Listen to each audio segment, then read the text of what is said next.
बिस्मिल्लाहिर्रहमानिर्रहीम वैज़ा समीहू and when they hair 7वें पारे का खुलासा और उस पर मबनी आज का अमले साले। ये पेशकश है जनाब professor doctor major general retired Hamid Shafiq Hilal Imtiaz military. इस पारे में दो हिस्से हैं, सूरत माइदा का बकिया हिस्सा और सूरत इनाम का इब्तिदाई हिस्सा। पहला हिस्सा में सूरत माइदा के 3 बातें बताई गई हैं। हबशा के निसारी की तारीफ़ की गई है, हराम और हलाल के चंद मसाइल हैं और क़यामत और तज़किरा हज़रत ईसा अलैहिस्सलाम। हबशा के निसार की तारीफ़ कुरान पाक की तासीर बयान की गई कि मुल्क हबशा के बाद ईसाई रहबों के सामने जब कुरान पाक की तिलावत की जाती है तो उसे सुनकर इनकी आंखें आंसुओं से तर हो जाती हैं और वो ईमान कबूल कर लेते हैं। हलाल और हराम के चंद मसाइल। हर चीज़ खुद से हलाल या हराम ना बनाओ। लफ्ज़ किस्म पर माख्ता नहीं, अलबत्ता यम गमूस पर कफ़ारा है, यानी 10 मस्कीनों को 2 वक्त का खाना खिलाना या इन्हें पहनने के लिए कपड़े देना या एक गुलाम आज़ाद करना, और इन तीनों के ना कर सकने की सूरत में 3 दिन रोज़े रखना। शराब, जुआ, बुत पांसा हराम है। हालत हराम में महरम तरीका शिकार कर सकता है, खुशकी का नहीं। वसीयत, जब मौत की कैफियत महसूस करो।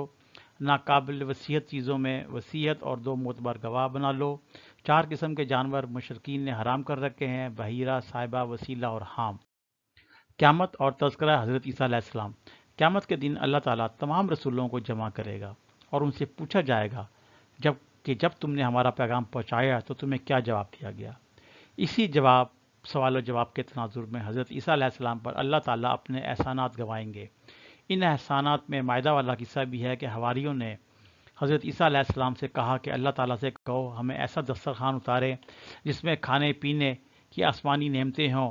चुनाचा दस्तरखान उतारा गया। इन एहसानात को गवा कर अल्लाह ताला पूछेंगे, ऐ ईसा, क्या तुमने इनसे कहा था कि तुझे और तेरी माँ को माबूद माने? तो हज़रत ईसा अलैहिस्सलाम अर्ज़ करेंगे, मैंने उनसे उसके सिवा कुछ नहीं कहा जिसका आपने हुक्म दिया था, ये कि अल्लाह की बंदगी करो जो मेरा भी रब है और तुम्हारा भी रब है। मैं उस वक्त तक उनका निगरान था जब तक कि मैं इनके दरमियान था। जब आपने मुझे वापस बुला लिया तो आप इन पर निगरान थे और आप हर चीज़ की खबर रखते हैं। अब अगर उन्हें सज़ा दें तो आपके बंदे हैं और अगर आप माफ़ कर दें तो आप ज़बरदस्त हिकमत वाले हैं। सूरत इनाम का जो इब्तिदाई हिस्सा इस बारे में है, इसमें 3 बातें हैं, तौहीद, रसालत और क़यामत।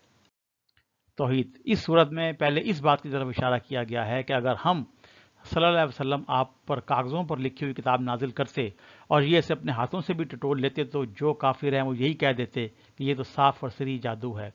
फिर आगे चलकर बताया गया है कि ये सवाल करते हैं, फरिश्ता क्यों ना हम पर नाजिल हुआ? अल्लाह फरमाता है, फरिश्ता भी नाजिल कर दिया जाता तो फिर फैसला हो जाता और इनको मोहलत भी ना मिलती। और अगर हम फरिश्ते को उतारते तब भी उसे इंसानी शक्ल में ही उतारते और जिस शुबा में इस वक्त पड़े हुए हैं इस वक्त भी ऐसे ही पड़े रहते। आगे चलकर अल्लाह ताला की हम्दो सना और अज़मत और किबरियाई खूब बयान हुई है और अल्लाह की कुदरत और बेशुमार निशानियों के जरिए दलील दी गई जो कायनात में चारों तरफ फैली हुई है। रिसालत, नबी अलैहिस्सलाम की तसल्ली के लिए अल्लाह ताला ने 18 अंबिया कराम का तज़किरा फरमाया है। क़यामत के रोज़ अल्लाह तमाम इंसानों को जमा करेगा। रोज़े क़यामत किसी इंसान से अजाब का टलना इस पर अल्लाह की मेहरबानी होगी। रोज़े क़यामत मुशरिकीन से मुतालबा किया जाएगा कि कहाँ है तुम्हारे शुरका। उस रोज़ जाननुमी तमन्ना करेंगे काश उन्हें दुनिया में लौटा दिया जाए ताकि वो अल्लाह रब की आयत को ना झुटलाएं और ईमान वाले बन जाएं। आज का अमले साले, सलात तौबा पढ़ें इस उम्मीद पर कि शायद रब हमारी फरमानियों की सज़ा मुअत्तल कर दे। अगला पारा 8वां है और हमें उम्मीद है कि आप अब तक हमारा चैनल सब्सक्राइब, लाइक्स, कमेंट्स भी और शेयर भी कर चुके होंगे। अपना ख्याल रखिएगा। अल्लाह हाफिज़।